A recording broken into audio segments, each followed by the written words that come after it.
بسم اللہ الحمد للہ والصلاة والسلام علی رسول اللہ اما بعد۔ حضرات و خواتین محترمات، آج کی اس نشست میں بطور یاد دہانی وذکر فإن الذکریٰ تنفع المؤمنین کچھ حکایات دل کو نوک زبان پر لانے کی جسارت کر رہا ہوں، اور ان معروضات کا تعلق ہے موسم گرما کی تعطیلات کے حوالے سے۔ ویسے تو سمر ویکیشن کا جو پس منظر پیش منظر یہ بیان کیا جاتا ہے کہ اس میں طلباء کو ذہنی، فکری اور جسمانی طور پر ریلیکس کیا جائے۔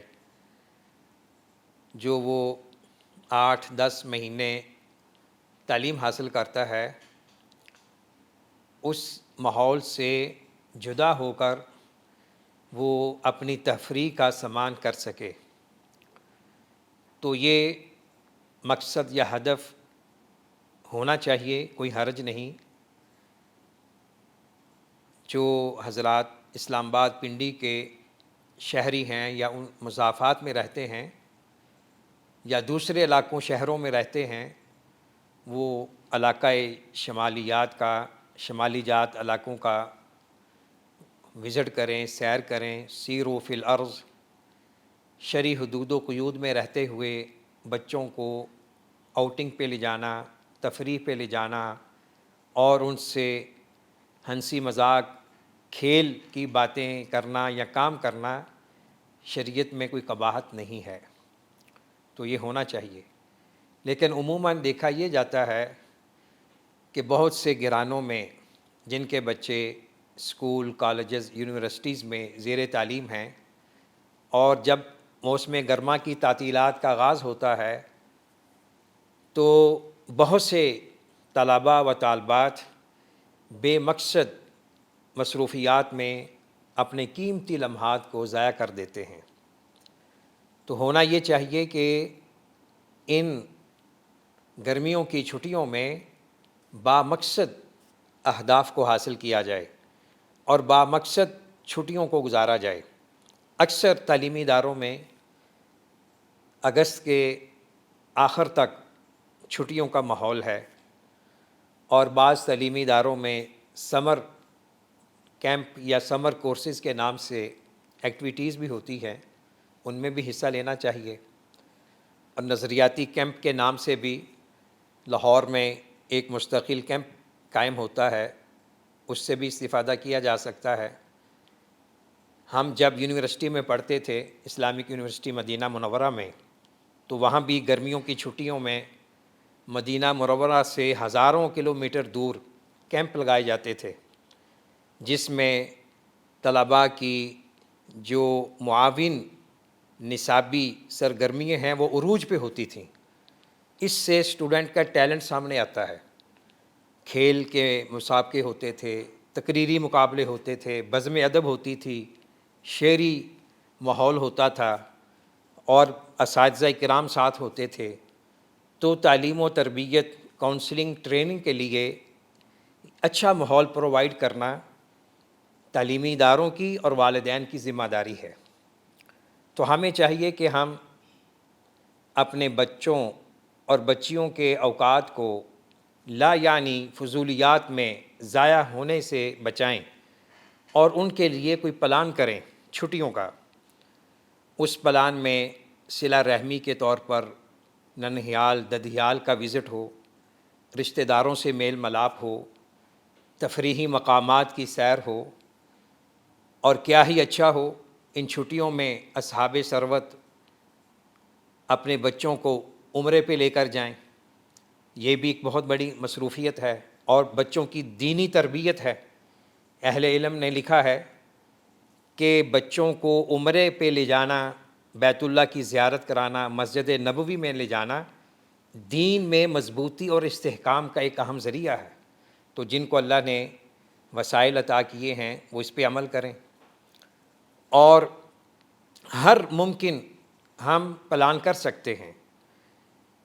وہ اس طرح کہ ہم یہ ٹارگٹ رکھیں، اہداف مقرر کریں کہ ہم نے چھٹیوں میں ان بچوں کو 3 چیزیں دینی ہیں۔ نمبر 1 تعلیم قرآن، نمبر 2 عربی زبان سے وابستگی، نمبر 3 صبح و شام کے اذکار دعاؤں کا اہتمام۔ قرآن کریم کی تعلیم میں ہدف یہ ہونا چاہیے کہ ہمارے ہر گھر کا غیر حافظ بچہ کم از کم ان چھٹیوں میں ایک پارہ حفظ کر لے، آخری پارہ 29واں پارہ، اور کیا ہی اچھا ہو کہ سورۃ البقرہ کو مکمل حفظ کرنے کا ہدف رکھ لیا جائے۔ جن کو ایک پارہ یاد ہے، سورہ بقرہ یاد ہے، وہ ترجمے کے ساتھ اس کو پڑھیں۔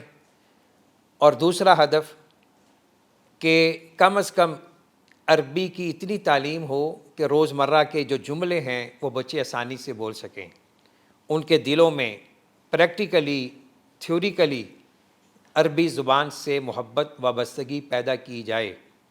عربی زبان اس لیے نہیں کہ یہ چند عرب ممالک کی زبان ہے، بلکہ اس لیے یہ ہمارا دین ہے، اخلاق ہے، ہماری تاریخ ہے۔ بہت سے علماء نے لکھا ہے کہ عربی زبان سیکھنا شعائر دین میں سے ہے، تو عربی زبان کو ڈیولپ کیجئے، اس کو پروموٹ کیجئے۔ نمبر 3 صبح و شام کی جو دعائیں ہیں اور مختلف مناسبات پر جو دعائیں پڑھی جاتی ہیں، اس کو زبانی ترجمے کے ساتھ بچوں کو یاد کروایا جائے۔ اور یہ تینوں اہداف ہم نے کہاں سے حاصل کرنے ہیں؟ آپ اپنے ارد گرد دیکھیں، بہت سی مساجد میں یا تعلیمی اداروں میں سمر کورسز کے نام سے پروگرام شروع ہو چکے ہیں یا ہونے والے ہیں، آپ ان سے استفادہ کر سکتے ہیں۔ اسی طرح آن لائن سمر کورسز کے نام سے اچھی اچھی نشاتات سامنے آ رہی ہیں، اچھی اچھی سرگرمیاں دیکھنے کو آ رہی ہیں، آپ ان سے استفادہ کر سکتے ہیں۔ اگر یہ بھی نہیں ہو سکتا تو کم از کم آپ اپنے بچوں کو ایک ٹیوٹر کے حوالے کریں، جہاں ہم عصری تعلیم کے لیے ان کی کونسلنگ، کوچنگ کا انتظام کرتے ہیں، اچھے سے اچھا ٹیچر ہائر کرتے ہیں۔ تو قرآن و سنت کو فوقیت دینی چاہیے۔ قرآن و سنت کے علوم ہر علم سے بڑھ کر ہیں۔ کہیں ایسا نہ ہو یعلمون ظاہرا من الحیات الدنیا وہم عن الآخرۃ غافلون۔ کتنے ایسے بچے ہیں جو 16 سال، 20 سال، 24 سال پی ایچ ڈی تک پڑھ جاتے ہیں، لیکن ان کو قرآن پڑھنا نہیں آتا۔ تو ہمیں احساس ہونا چاہیے قرآن و سنت کی تعلیم اہم ہے اور ہر علم پر فائق ہے، تو ٹیوٹر مقرر کیجئے۔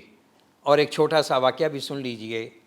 مجھے ایک اسٹوڈنٹ نے بتایا ایک یونیورسٹی میں کہ اس بچے نے، اس کے ساتھی دوست نے مجھے واقعہ سنایا کلاس میں کہ 16 سال ایک نوجوان نے ایم ایس تک تعلیم حاصل کی، بیمار ہو گیا اور ڈاکٹروں نے کہا کہ یہ لا علاج ہے۔ اس کو پتہ چل گیا کہ میرے دن اب تھوڑے رہ گئے ہیں۔ اس نے والد صاحب کو بلایا، کہا ابا جی آپ نے مجھ پر ہیوی انویسٹمنٹ کی ہے، اچھے سے اچھے تعلیمی ادارے میں تعلیم دلائی، لیکن کیا کبھی ان 16 سالوں میں آپ کے ذہن میں یہ نہیں آیا کہ میرے بچے نے قرآن پڑھا ہے یا نہیں؟ اب اگر اللہ نے مجھ سے قیامت کے دن پوچھ لیا کہ مجھے قرآن سناؤ یا قرآن کے بارے آپ نے کتنا علم حاصل کیا، تو میں کیا جواب دوں گا؟ تو یہ واقعہ اس قسم کے 20 واقعات ہیں۔ اس میں ہم سب کے لیے لمحہ فکریہ ہے، مقام عبرت ہے کہ ہم 16-20 سال تک بچوں کو کیا دے رہے ہیں اور کتنا انویسٹ کر رہے ہیں، اور اس کے مقابلے میں جو اوریجنل علم ہے قرآن و سنت کا، جس سے ہمارا دین آخرت دنیا جڑی ہوئی ہے، اس کے بارے ہم کتنے حساس ہیں۔ تو اگر ہم ٹیوٹر بھی ہمیں رکھنا پڑے گھر میں تو اس سے بھی اوائڈ نہیں کرنا چاہیے۔ یہی اصل میں آپ کی انویسٹمنٹ ہے، جو اس عمر میں آپ اپنے بچوں پہ صرف کریں گے اس کا فیڈ بیک ملے گا دنیا میں بھی اور آخرت میں بھی۔ خلاصہ گفتگو یہ ہے کہ موسم گرما کی ان تعطیلات میں بھرپور استفادہ کیا جائے، ایمانی طور پر، اخلاقی طور پر، روحانی طور پر، اور بچوں کی ذہنی نشو و نما اس انداز میں ہو کہ وہ ایک اچھے شہری ثابت ہوں۔ اللہ تعالی ہمارے دلوں کو نور کتاب و سنت سے منور فرمائے، اور بالخصوص عشرۂ ذو الحج کا آغاز ہونے جا رہا ہے، اس میں بھی بچوں کو قرآن و حدیث کے ساتھ جوڑیں، مسجد کے ساتھ جوڑیں، روزوں و نوافل کے ساتھ جوڑیں۔ اللہ تعالی ہمیں عمل کی توفیق عطا فرمائے۔ والسلام علیکم ورحمۃ اللہ وبرکاتہ۔